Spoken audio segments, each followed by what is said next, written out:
રાજકોટમાં સરદારધામના મહિલા પ્રમુખની પોપ્યુલર સ્કૂલમાં ચોરીના આક્ષેપનો મામલો જિલ્લા શિક્ષણ અધિકારી કિરીટસિંહ પરમારનું નિવેદન સામે આવ્યું છે।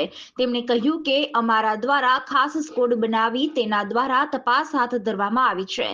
સીસીટીવી ફૂટેજ મેળવ્યા છે, જે ચકાસણી બાદ શાળા વિશે નિર્ણય કરવામાં આવશે।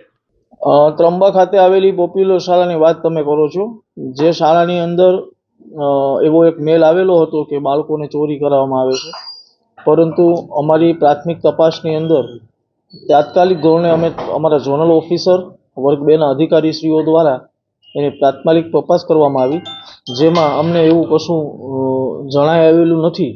પણ તેમ છતાં જો આગળ સીસીટીવી વિંગની અંદર જો એવી કોઈ ઘટના અમને દેખાશે કે જણાશે તો અમે શિક્ષાત્મક કાર્યવાહી શાળા ઉપર કરશું। ના, આવી કોઈ શાળા દ્વારા જાણ કરવામાં નથી આવી, પણ એક અમને મેલ આવેલો હતો બાળકને દ્વારા, પરંતુ એ અમારી ઝોનલ કચેરીને મેલ આપવામાં આવ્યો હતો, પરંતુ એવું કશું અમારી પ્રાથમિક તપાસમાં જણાતું નથી। અમને મારા ઉપર કોઈ પણ રાજકીય દબાણ કે કોઈ પણ ફોન નથી આવ્યો હજી સુધી।